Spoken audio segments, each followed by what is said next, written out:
Hey, you. Thanks for tapping into another episode of Untapped Keg. I'm the host, RJ Zimmerman, and I'm very excited to be joined by Gary Menkes today. How are you doing today, Gary? I'm doing great, RJ. I'm looking forward. It's a pleasure to be here. Thank you for having me. I'm looking forward to our conversation. Me too. So, for those who don't know, Gary is the host of the podcast, the Begin Again podcast, and I was a guest, a couple of months ago, and so Gary is kind enough to come over here and have a conversation with me, and it's going to be a lot of fun. So, I'm really excited for this. No, I'm really excited, and thanks for from my side, not your side. We had a great conversation when we met when you were on the Begin Again podcast a few months ago, like you said. So I'm looking forward to reconnecting and having another great conversation with Same. So for those who are new to you, Gary, could you give us a little bit of background into who you are and how you got to here with me? you. How do we get here? Right? That's the big question. First of all, untapped keg. I don't know if I've ever ran into an untapped keg for starters, right? And that's one Well, of it is now. it is now. Yeah, there we go. It's a first for everything, right? Yeah. Yeah. Oh boy, I was a sick guy. I drank alcoholically. I think from the get go, from the jump. I grew up in Long Island, a town called Port Washington, one of the best town. I grew up in one of the best neighborhoods you could ever grow up in. Old school. I'm 50 years old, not to age myself, but grew up in the 80s and walked outside my door in a really tight knit neighborhood where everyone knew everyone and jumped on my bike. And I lived right across the street from a huge park, and I was like the first kid in that park every day. And I feel like I was probably the last one to leave. And it was, man, it was a great little town. It was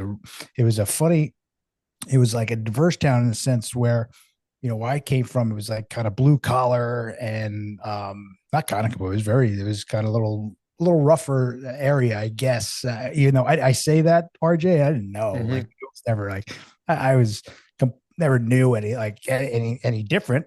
Uh, Hmm. but it was funny. So I'd go up like a block and jump over a couple of fences, and then all of a sudden I'm in this place called Sands Point, which is like the wealthiest area and one of the wealthiest areas in the country. And so we all went to school together, great people. But I started drinking, I think normally, maybe a little younger than most people, but fourth grade, fifth grade, sneaking into people's parents' liquor cabinets. You get a little older, you start going out. And I was always a little younger than even my best boys, who I'm still in a group text with the whole crew from first grade. Literally, I'm on a text guys from kindergarten, first grade, like really tight group. There's a few of us now that are sober. I think there's three or four of us that are sober. But I'm like, I don't know. I guess I'm kind of in a way the youngest. They're always little. A couple of them got left back, but so they were. I mentioned that because like they were going out like before I was, and they were like starting to drink around the corner before I was. But I quickly adapted, and I was like I said, I think I started normally, but I got into a lot of trouble like early on. Like I love sports like most kids. I played baseball. I was captain of my varsity baseball team. This is a big event that I bring up all the time because it's certainly one of the main events that got me here. I was 16. It was the night before Thanksgiving. I snuck into the bar with my older cousins. I was with them all day long, drinking beers in the back seat. I think went to a batting cage, and they were telling me, "Oh man, this is a huge night for our town. You gotta come out tonight." And I wanted to go out with every being, and I wanted to get in this bar, and I did. I went. I got in. I snuck in that bar, and a fight broke out. And I woke up Thanksgiving morning with a first degree assault of a police officer. Big brawl came. Cops went to grab my cousin. I went after the cop. Apparently broke his nose, and I say that man, I was 16. I was probably, I don't know, 150 pounds. I was like a skinny, scrappy little dude. Hmm. And, you know, that event changed me. People in town looked at me differently. The rougher and tumble dudes are like, "Hey man, come over here. He's all right." And so that's how it was. I got in trouble. Then after that, I got into, a lot more assaults. I got a couple of, or no, one DWI. I was a maniac. I was a kind of a raging alcoholic early on, and I just kept progressing and progressing and progressing as the disease does. And this is all, my buddies have called me Sandy Koufax before. Like, he had a really short career, but he went right to the Hall of Fame. He was absolute, Hmm. that's how I was, I didn't know about things though, about self-esteem and feeling less than. I didn't know about any of these things until I got into recovery. And I'll touch upon them. That'll be the thing for certainly you and I we're going to talk about. I think we may have even touched upon it last time, but fast forward. I bring this up too, RJ. When I was in elementary school, I was one of the, I was in one of the higher. I was one of the smartest kids in the grade in the district actually. And then by the time I was 17, I barely graduated high school. I just kind of detached. Like I said, I played sports, but I didn't go to class, and everything I was doing was just so underperforming. Who I was, who I could have been. Teachers, guidance counselors are telling my parents, my mom, this pretty much my whole life. Um, so I never even applied to a college. I ended up going up to a junior college upstate. Kind of, I just doing everything wrong, dude. Like I did everything wrong, but I went up junior college upstate. There was a baseball team. I was like, I heard you guys have a good baseball team. I want to play. He's like, all right, come try out. And had a great year up there. Played 1 year junior college baseball, but the same thing. I didn't go to school. I didn't go to class. And we went really far. Went to the Junior College World Series in 1994, I think, or 96. Sorry, and I almost couldn't play because I was failing every single class. So that was it of my career. But I started bartending, which I guess probably shocked nobody in on your podcast. It's one of the yeah, again, this is young at a young age. Like I wanted to be a bartender. Hmm. I loved to party. Like I loved it. And so, I would go out to Montauk, which is on the east end of Long Island, and really ramp things up. I would spend my summers out there. I bartended out there, and I kept bartending. And there was a time where I thought, hey, you know what? I'm going to bartend in New York in the summers, and or Montauk in the summers. I'm going to go down to Key West, Florida, and I'm going to bartend there in the winters. And this is at a young age. I mean, these are the bright, aspirations I had for myself. It was all centered around, partying. And I was sitting in a bar, and the guy said, "What are you doing back here? You should come to work for me." And he worked at this big Wall Street firm in Long Island. And again, I'm sitting there. I'm 22 years, 23 years old with not a college degree.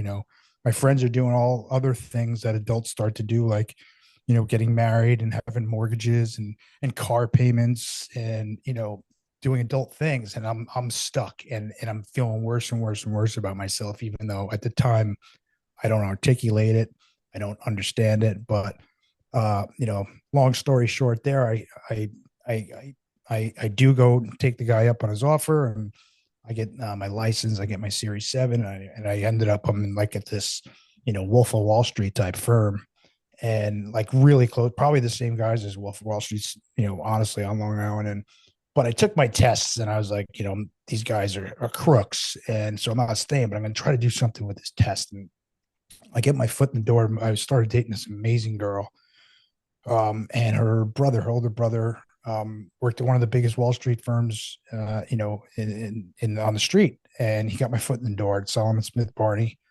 That was February 2001. I started there, and I'm outside smoking a cigarette. I'm 6 blocks north of the World Trade Center, September 11th, 2001, and the trains hit and the planes hit.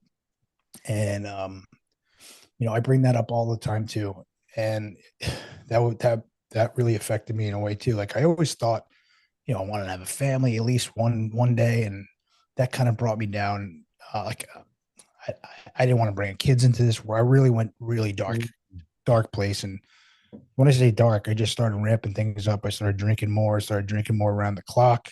I'm not blaming it on that. It's just this is what was happening to me at Is that time. Yeah, this You is know, a fact, right? It's a yeah, this truth. is a It's not. fact of the Yeah. of times for me. And like I said, this is the first time I'm working Monday through Friday. I have my weekends off. I actually have a paycheck. I have insurance if I want it, which I didn't want. I was like, wait a minute, I'd rather have those whatever $30 a month in my paycheck. And what a knucklehead I was. But so I start there, and like I said, in February, and I go out, and this is a few months after September 11th.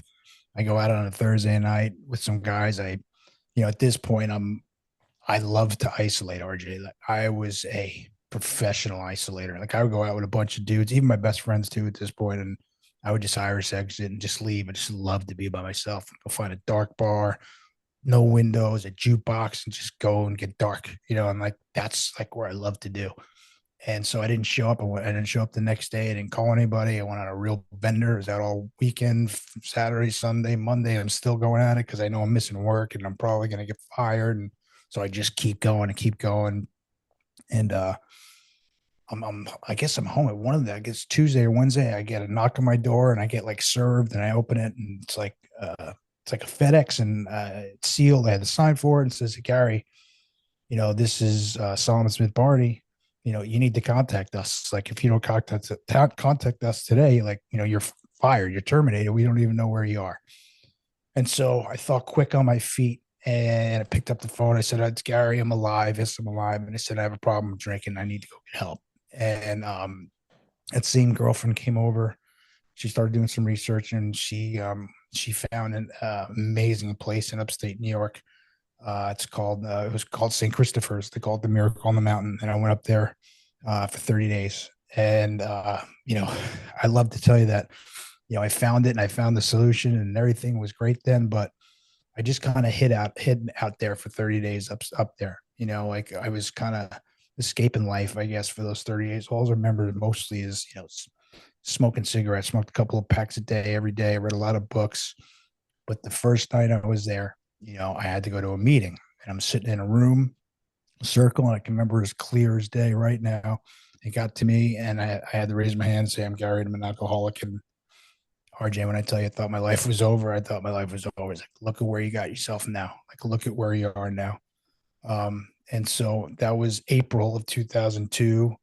And, I went in and out for 4 years. I had one thing to do when I got out of the 30-day rehab, and that was to go to a meeting that night, and I didn't go. And I don't think I even put 60 days together. I was back out, and I'd come back into AA, and I'd go back out and come back into AA, and did this for 4 years, and just kept getting darker and darker. And, I alienated everyone that cared about me, and I didn't care about it. I was like, listen, you're either on this team or you're off. And I really don't care if you're on this team at all. I really don't. And I'm even getting a little choked up thinking about that. But I don't know what it was. I knew there was a time, RJ, where I'd have to stop drinking. That was for sure. But I was never going back to AA, because, whatever. And I'm sitting in my apartment in New York City, West 12th Street, studio apartment on the ground floor. Awesome, awesome apartment. Awesome area of New York City, West Village. And I say it's a Tuesday night, and probably wasn't, but it was just such a non-event of a night. And I was just sitting in my apartment, drunk as a skunk, all by myself, shades drawn. And I just said, I can't do this anymore. And my mom is one of 10, and I'm the first grandchild on my mom's side. And I have like 20 something younger cousins, and I love them all to death. They do. And they all kind of, or maybe not even, maybe more than kind of, looked up to me. I played sports and worked on Wall Street, and I was the oldest, and like, oh man, and I loved them. And I remember sitting there thinking, like, is this what you want your little cousins to think? Like, is this what you want them to aspire to? I remember thinking about them so strongly, and I was like, I didn't want to do this. And I said, God, help me. I don't want to do this anymore. And I don't know what it was, but I called the New York City Intergroup the very next day, and I went to a meeting the very next day. And that was May 13th, 2006. And I haven't had a drink since. I haven't had drugs since. And man, when I tell you, I thought my career was over too, but I didn't care. I was like, how am I supposed to further my career in Wall Street? Can't go out and entertain, but you know what? Mm-hmm. I got to figure out my life here because I'm going nowhere, and I'm going to blow everything anyway. And, I thought my life was over, and little did I know it was really just beginning. And that was my, like I said, that was the first time I did it. All took the suggestions. The first time I started going to meetings every day. I got a sponsor, even though I didn't want to. Went through the steps, even though I didn't want to. I remember doing my first fourth step with this guy, and there was stuff I had seen as a kid. Like my dad was very active. He liked dry goods, and I saw a lot of stuff I probably shouldn't see as a little, 7, 8, 9 year old. And it was stuff I was never going to tell anybody. And I was told you got to be brutally honest, and so I shared it all with it. And just like I said, I was kind of free of it. Now I'm on a podcast. I have my own podcast that I kind of talk about it all the time. So kind of laughing about that, but you know, man, they say, life beyond my wildest dreams, the dreams shifted, but in such a positive way. I was such a sick person, and I was a real, I was a real alcoholic. I drank alcohol, like I said, from the jump. And I'm the type of guy, I haven't had a drink in 19 years, but I say this a lot too. We talk about fear a lot, right? And I have a healthy fear that of me going back out, because I know I probably have another run in me. I don't know if I have another recovery in me, and that's really important for me. And that amazing girlfriend who I mentioned, she's in the other room right now. She's my wife. We have two kids, 11 and 10. And I love telling this story too, because it really resonates, or it really tells of what sobriety has done, meant for me. She makes a big deal every year, my anniversary, but it's on my 10th anniversary. She got me a card, and she said, we're so proud of you. Look at what you've done. Look at where you've come from. Just think, if you didn't get sober, if you didn't do this, our little ones wouldn't even be here. And I say this a lot. I've heard it in the rooms, and everything I say is stuff that I've heard before. It's not like me being all starting it from anew, but I've heard this, and it's so me. Like, you can take a sticker or whatever, and you put property of my sobriety, or property of AA, property of my sobriety on everything I have, you know, both physically and not physically, and everything I have, I owe to my sobriety. And that stuff also, like, responsibility, integrity, um, people respect me today. They didn't, and they didn't respect me. I had no integrity. I couldn't even answer the phone. Like, I was afraid every time the phone rings. When the phone rings now, I have an instant jolt of gratitude, because I went like 15 years. Every time the phone rang, I had a jolt of anxiety because I couldn't answer it. And today, as silly as it sounds, but a 50-year-old man, every time the phone rings, I have a really quick little sense of sincere, deep gratitude that, yeah, boom, whatever, I can answer this phone, because I couldn't answer the phone for so long. So, I think hopefully that paints a little bit of a picture of how I drank and how I came out, why, how we got here. I would definitely say so. And just how powerful, sharing those stories can really be and set up the moment to exactly what you said, how it's not necessarily that your life is over, it's that your life is just starting, but you can't see it because you don't know what it's going to look like, right? Oh, it's That so true. unknown Yeah, is that's scary. it's really scary, and I'm glad you brought that up, because it is scary. Like I said, I thought, okay, my buddies, my boys, they're Hmm. probably gone. My job, my first only job. All right, I'll have to figure something out, and something else out somewhere else. But that's probably gone. You know, I was wrong about the job. I was way wrong about the buddies. In fact, quick little cool stories. Years later, I think it was probably around 10 years ago, maybe 8 years sober.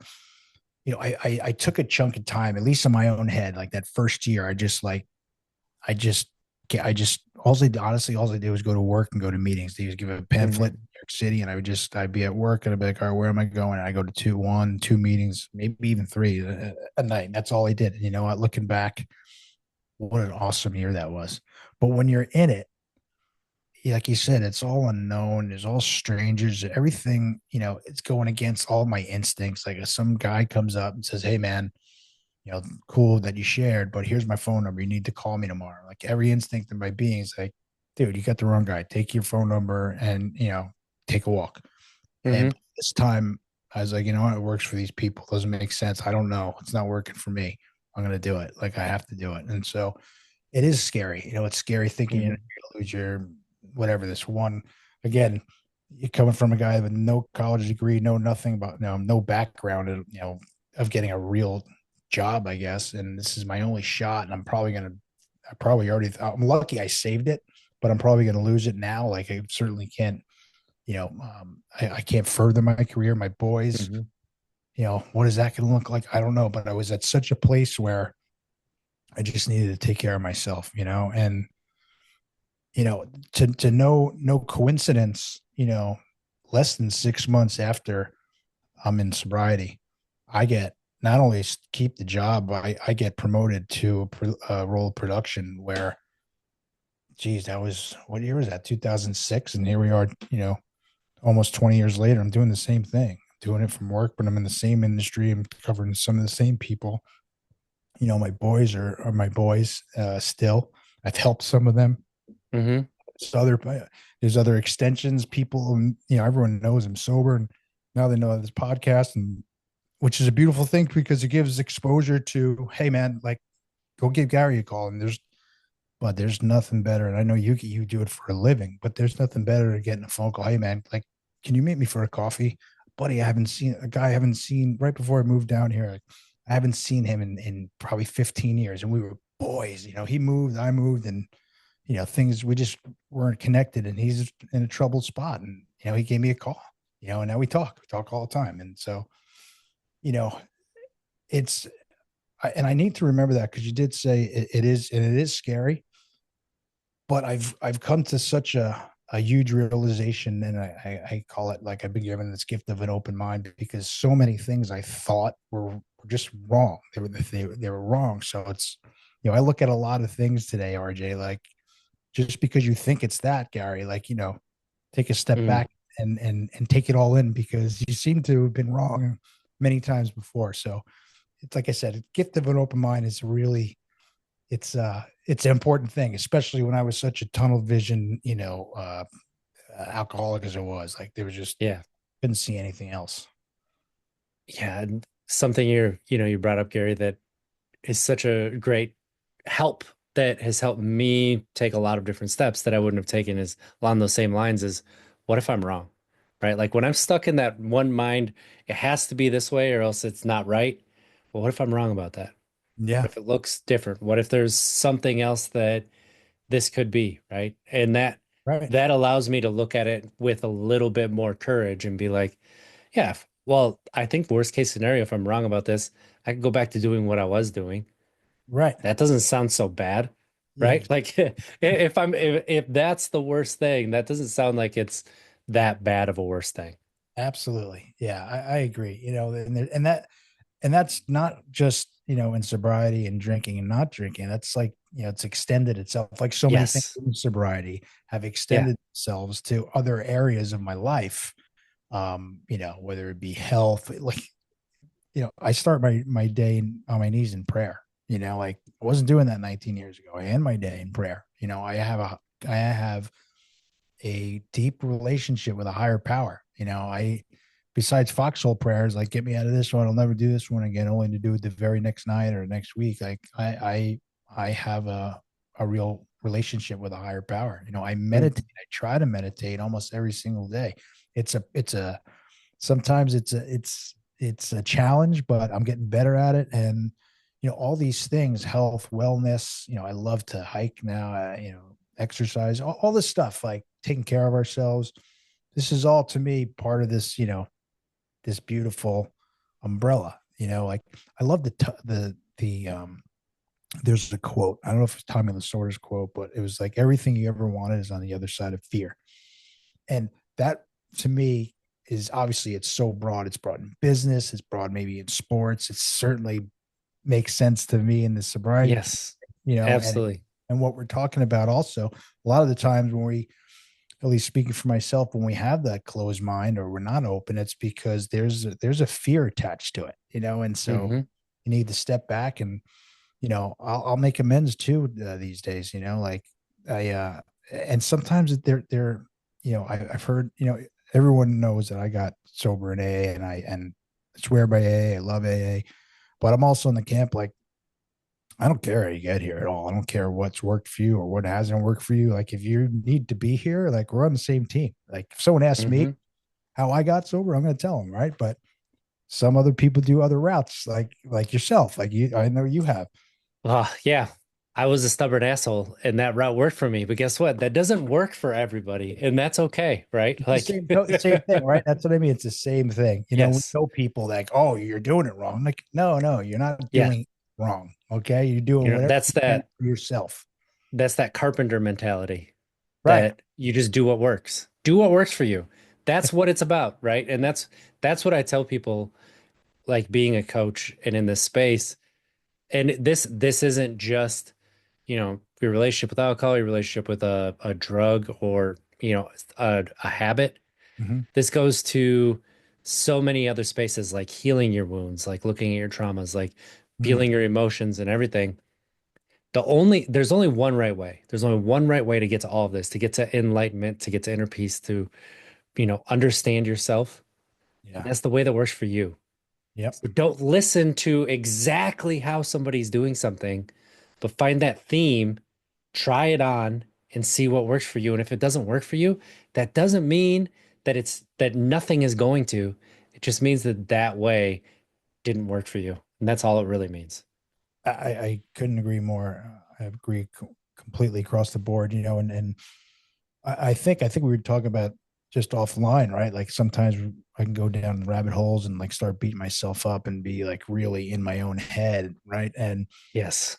And I step back, maybe I say a prayer, maybe I hand it over to my higher power, maybe I meditate, whatever it may be, and it dawns on me like the circumstances, nothing has changed. The only thing that has changed is my mindset. And that's the only thing that we control.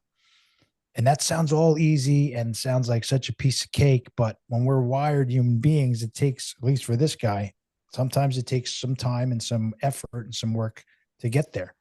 But, I have the tools today to do that. Otherwise, I'd never come out of it, ever. And so these are these are the tools that we've been given. And another thing I love to say is, and this was pointed out to me, and like, you have a growth mindset, Gary. I'm like, oh, I like the sound of that. Like, what is that? Because I was saying I love to learn. I do. I love to, I read. I'm very interested in a lot of stuff. I'm starting a business, like I had said. I love to learn stuff. So it's a constant. Nothing, Gary. But what we're saying also is, yeah, you find something that works, right? And we go and try it, but you need to maybe tweak it to where you just said Yes. inner peace, tweak it to what works for you. We are so, our group, we are such professionals at beating ourselves up so quickly, and Hmm.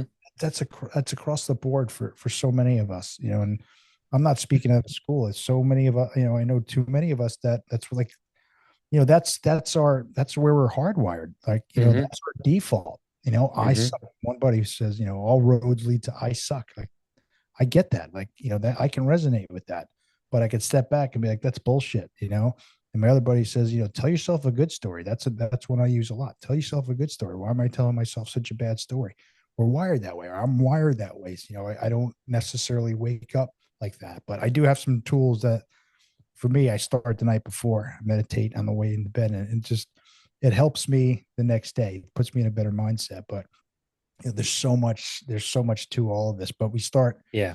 I think what we were saying also is, when we beat ourselves up, or we see something and we don't give it enough time. We want the quick fix. We want the results right away, right? And that doesn't happen. Yes.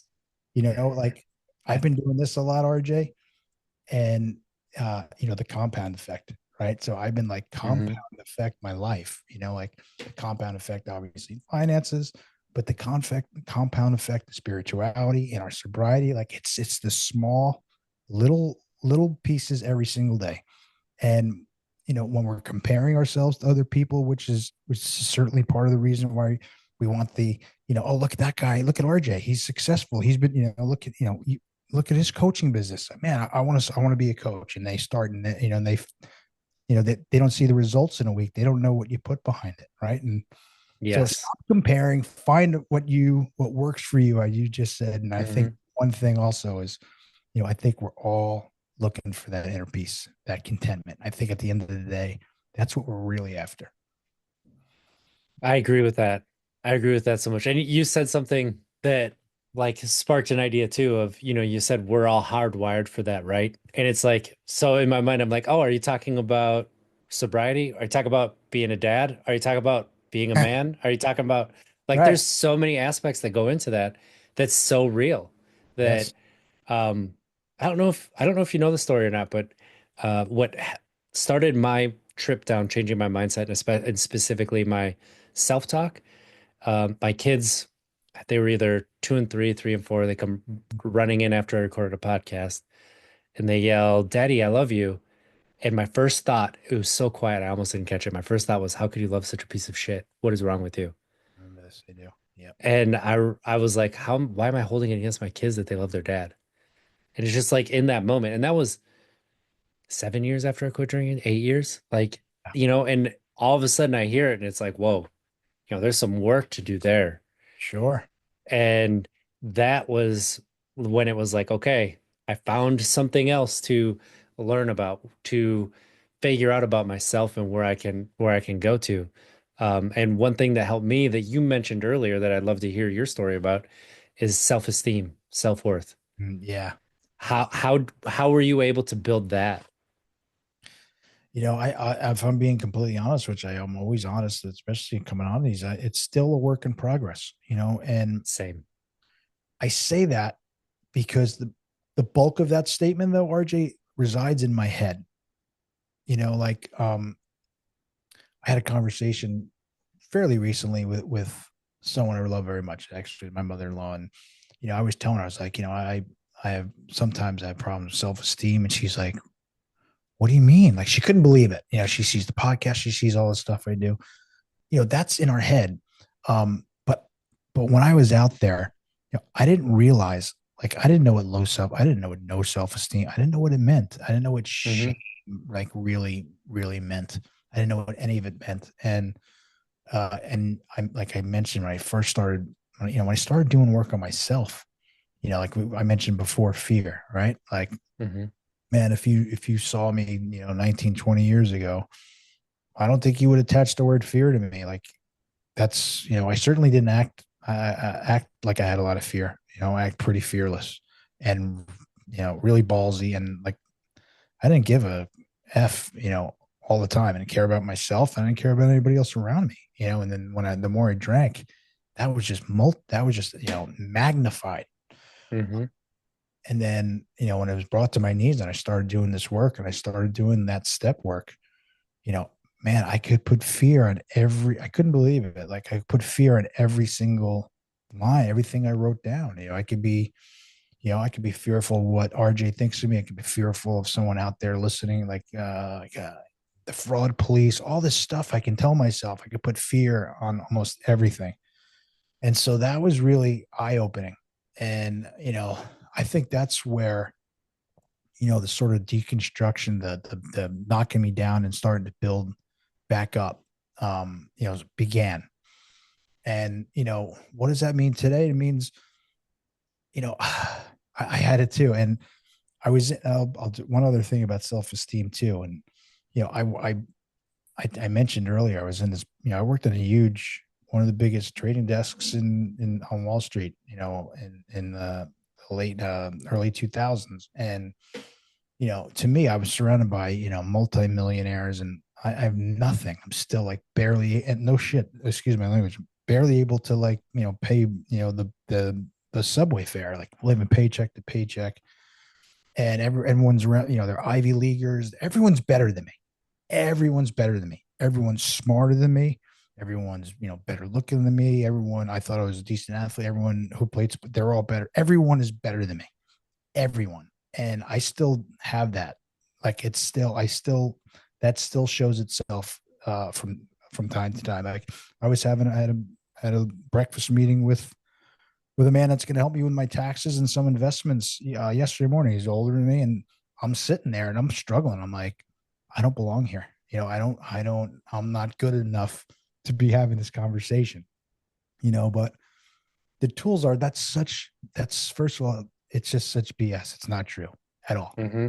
You know, and yes, I latch on to I watch a lot of stuff on YouTube for motivation. I read a lot of stuff.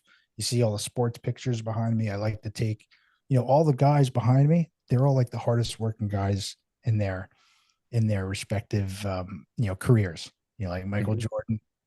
Yeah, he was the most talented, but he was the hardest worker. Kobe Bryant was the hardest worker. Derek Jeter, I love what he says.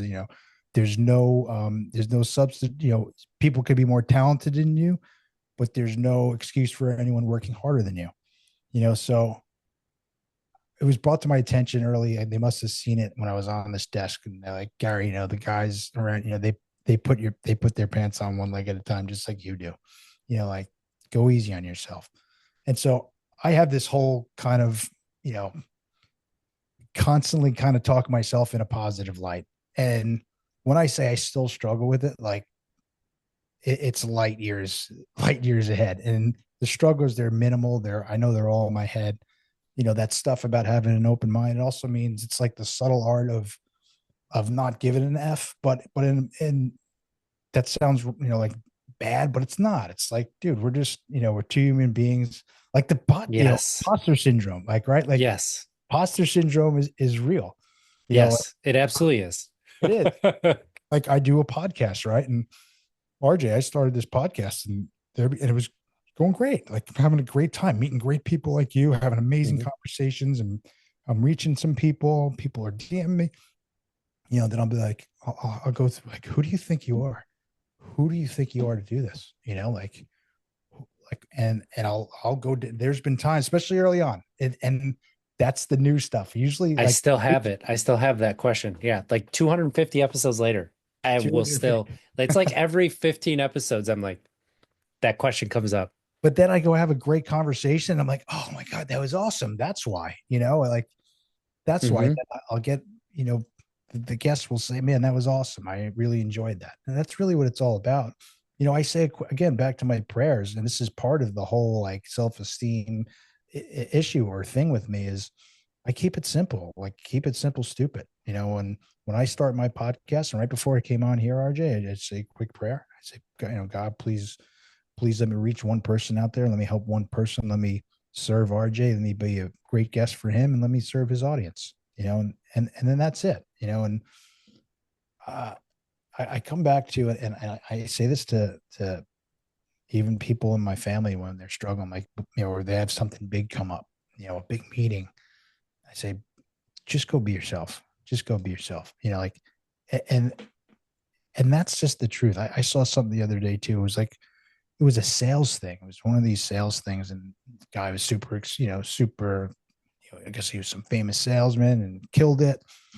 They asked him. They said, "What's your secret to selling?"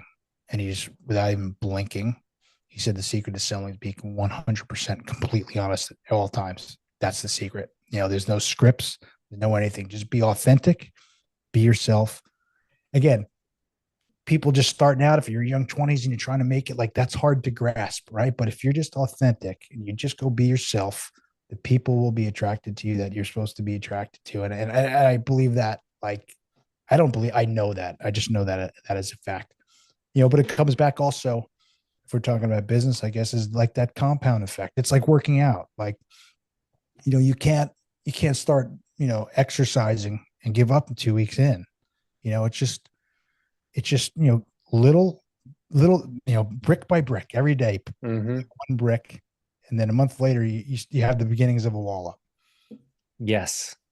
What I like to tell people, especially, people who have are looking to make this change of, changing the relationship with alcohol, of looking at sobriety, of real making a big life change period, whatever it is I give them that the warning of you have to start where you are, not where you wish you were.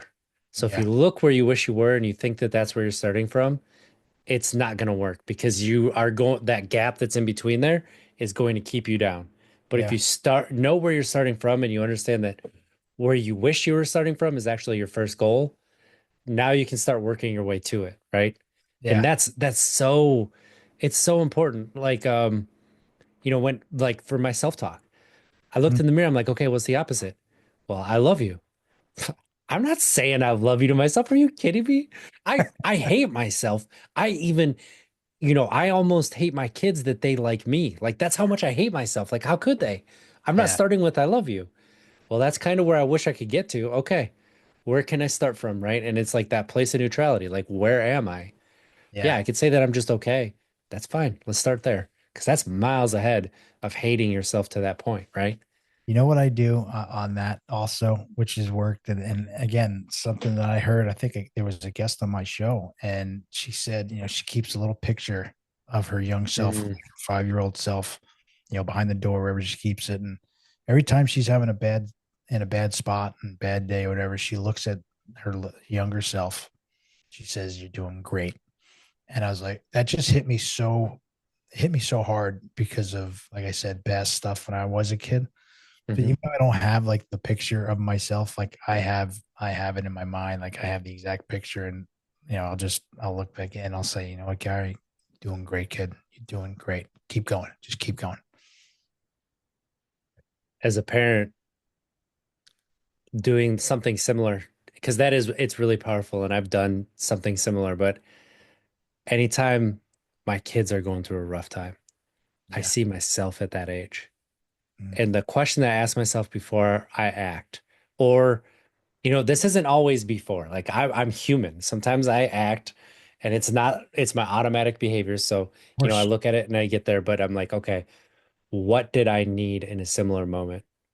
Mm. And it's like that's what I give them. And at that point, it helps me reparent myself and like show up for myself in a different way. So it Mm. helps to heal me while I'm giving them the gift of what I wish that I had in that moment. And it just develops this connection between us that has me being a parent that I didn't think was possible. And I would have never gotten to had I not stopped drinking, had I not, done this deep work and built that self-esteem, understand who I am inside, understand my feelings and emotions.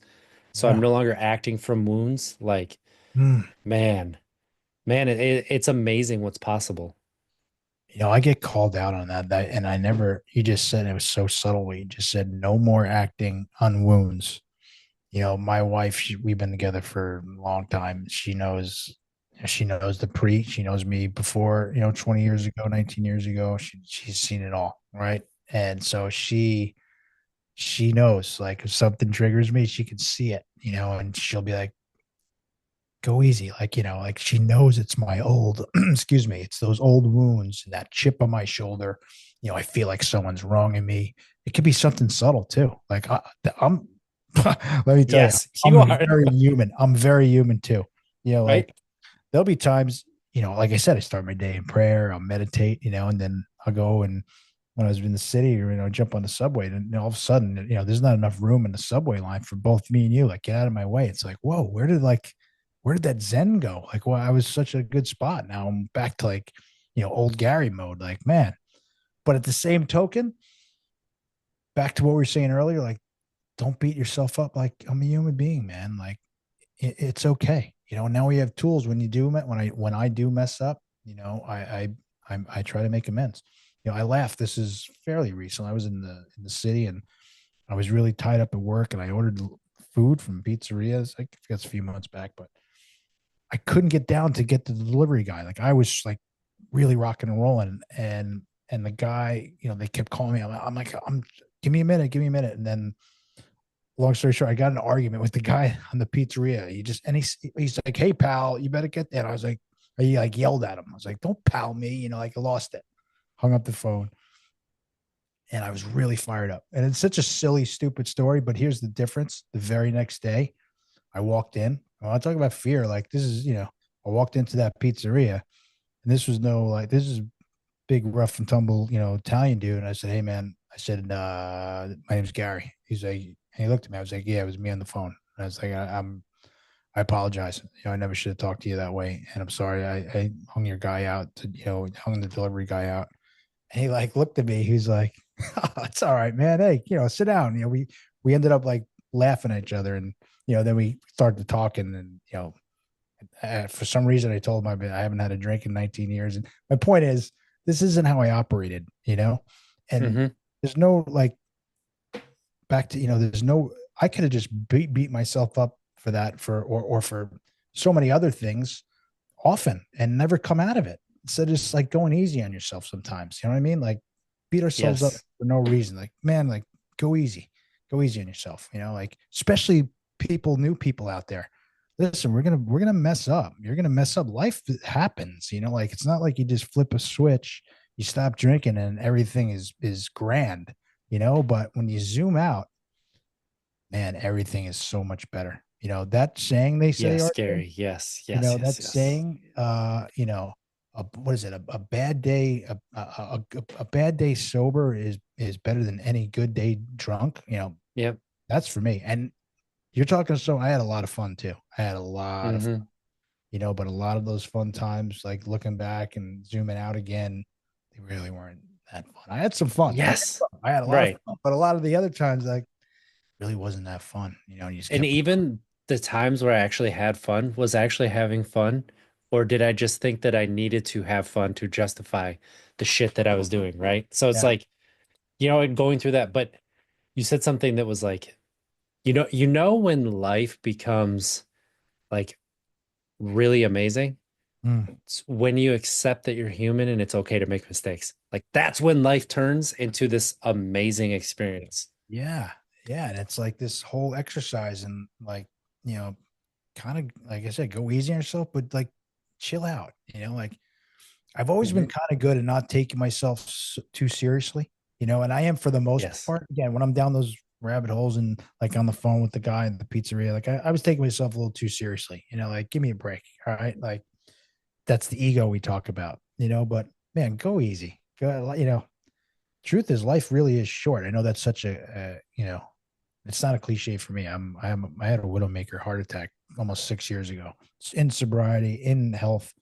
Hmm. So that's a fact. You know, like I almost didn't make it. That's a whole nother episode we could do.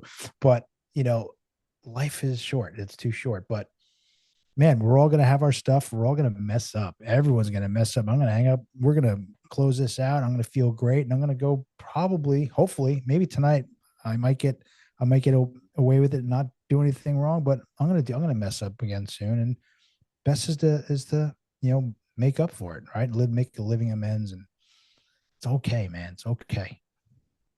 It is. It is. And like you're saying, Gary, life is short. So, why wait? Like maybe start your own brand and, start something with recovery or things like that. That's right. Yeah, we could do that. That Why don't sounds you like a tell us great a little idea. bit about I it? might take you up on that, man. That's a great idea. Yeah, no, I just launched a brand. It's called Recover Brand. If you can see it, it's rcvrbrand.com. It's it's an apparel brand for us. It's a sobriety based brand for people in sobriety. There's a lot of yoga stuff. I'm going to be bringing some meditation products on in due time. It's not there yet, but it's a lot of I love to hike. I love yoga is another thing I do just because the spirituality aspect of it. I But love it too. It took me a long time to get into it, but when I did, I was like, yeah, yeah, this is it. This is where it's at. oh, me too. Like I like doing hot yoga because I just love to sweat and I love to just when I'm done to sit there and kind of meditate and you just feel like a mate, right? The endorphins are going. Same thing with Hmm. exercise, but yeah. So the brand I just launched it just actually launched last Monday. It's going great.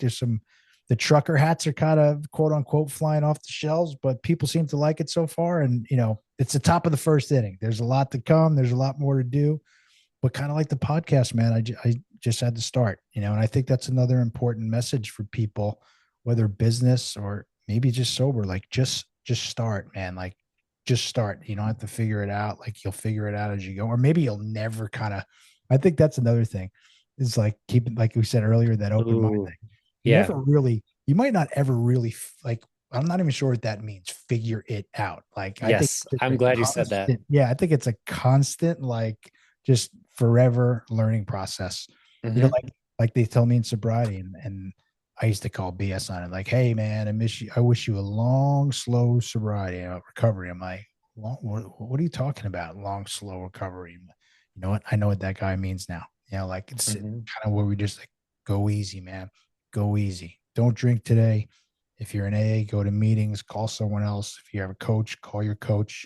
You don't have to drink today, though. You don't have to drink. Oh, that's so good. And that's something that's powerful too, is when you recognize that other people, nobody has it figured out, like quote unquote figured out. So if Yeah. you stop holding yourself to that standard and you start to see, oh, everybody's just throwing shit against the wall, we'll see and sees what sticks. They are. That's It's like everything. it is. It's business. It's sobriety. Like there's no graduate. It's not like, oh, we Yeah. got there, like it's, oh, we made it. Like there's like you've been sober a long time. I've been sober a long time too, but Hmm. it really is one day at a time. And there's no like graduating. It's not like, oh, we got there. And I say that, when I came in my first year and I saw a guy with 9, 10, or 7, 19 years, like, oh man, those guys, man, I hope I want to get there. It's kind of my brain. I always want more. I always want to get there fast. Kind of like we were talking about earlier, but there's no graduating. Same thing I believe in business. It's a constant evolution. It's a constant growing, all of it. Health, all of it. It's constantly, right? It's just you keep moving, you keep evolving. You kind of what we said earlier.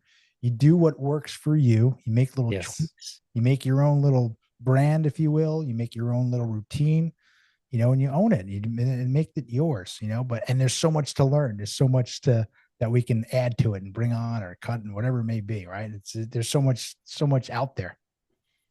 There really is. And that's what's exciting is that, and this is where you and I vibe so heavily is there is so much out there that you can try.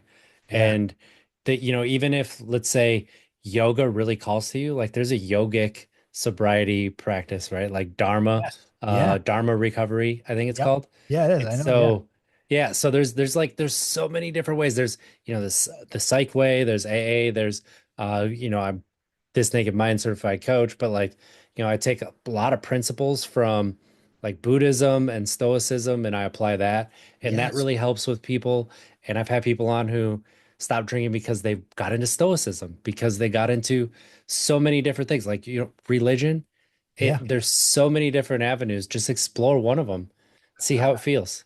I totally love it. I love that you said that. I've read probably every, big famous, self-help book, if you will, some of them multiple times, and I'll go back to them, like then some of the old classics, like they are timeless, but Mhm.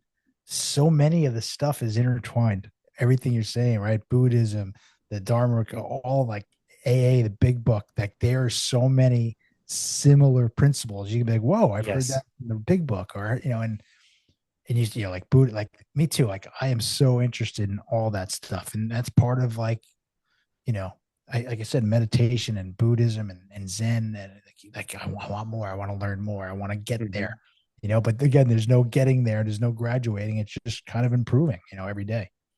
Oh, absolutely. And it's when you get that curiosity that you can stoke, it just turns everything into just an experience. It Like does. it's no longer just life or these different things. It's that experience that you get to have. And Totally. man, that is a lot of fun. Gary, if people want to continue with experiencing you and your content, what's the best way that people could keep up with you? You can find me on Instagram, the Begin Again podcast. The brand is Recover, RCVR underscore brand. That's my new Instagram page. We're just starting to build that one. The podcast is on all platforms. You can find me there. I hang out mostly on Instagram. Please DM me anytime you want. I get a lot of them. I love talking with people. I love that makes me happier is talking to complete strangers that maybe something I said resonated and we have a conversation. You start relationships, and the podcast is amazing in the sense I get to meet it's a platform where we get to meet incredible people. I know you're 250 episodes in. I'm almost at 100 episodes in, which I'm so proud of, to be honest. But I get to meet Good. not only incredible people. Yeah, You good. should be. Good Yes. point, man. That's right. That's right. So when 15 episodes later, don't forget I said that. We got to be proud of ourselves, all right? That's right. Yeah. But no, we get to meet incredible people and really start relationships with them. And I say that to all my guests, say to people I meet, it's kind of like we were saying earlier, like, RJ's got a podcast. Like they'll look at us at certain ways, and it's like, no, man, like we just we're two humans, man. We're in the same boat. This is how I got sober. This is what I do. You need a coach, go talk to RJ. You need a podcast, go check his podcast or whatever it may be. And people want to, this is the only place, and I that maybe there's others I know, but it's the only community I know where everyone sincerely, for the most part, just wants to help the other person out. Yes, It's the most I incredible. completely agree with you. You know, a good friend of mine on the in the sober community. His name is Flint Anderson. You probably know him from the Pain podcast. You know, he's like, the most incredible people I know are people in recovery. And I was like, dude, I totally agree with that, even though I never kind of like articulated that out loud. He's like, well, of course, like, look at, we're all people that we're all incredible comeback stories, like every single one of us, and that's not the podcast. That's everyone. That's in the entire community. And it's an awesome community. That's why I'm starting the brand. I want to have a brand for all of us. I want to grow it. I want to, I have a cup of coffee, recover, and, reminds me of my sobriety. Look where I came from. So, anyway, that's we were talking about plugging. I don't know how to plug any of this stuff. I don't know if that's a plug, but I don't even want it to be a plug, to be honest with you. I just, I'd rather people just, if there's something that resonated, hit me on a DM. I love to start a relationship. Oh, I love it so much. I appreciate you being here with us, Gary. This is such an amazing conversation. I'm glad we were able to make it happen. So thanks for being But here. no, thank you. It's been an honor coming on. I'll do this anytime with you. You and I seem to really vibe awesome, man. And I love Yeah, conversations. I'd love to do it again. I'll have you back on mine for sure. definitely. This is there's a lot of things that were talked about that I know we could go deeper Yeah, and really benefit. So totally I'm going agree. to take you up on that. Good, man. Um, Good. Taking me for up on those listening, please, share this with somebody who you know would benefit from it. And let's try to be better tomorrow than we were today, because we don't make it, we tried. Have a love great it. week, everybody. Love you.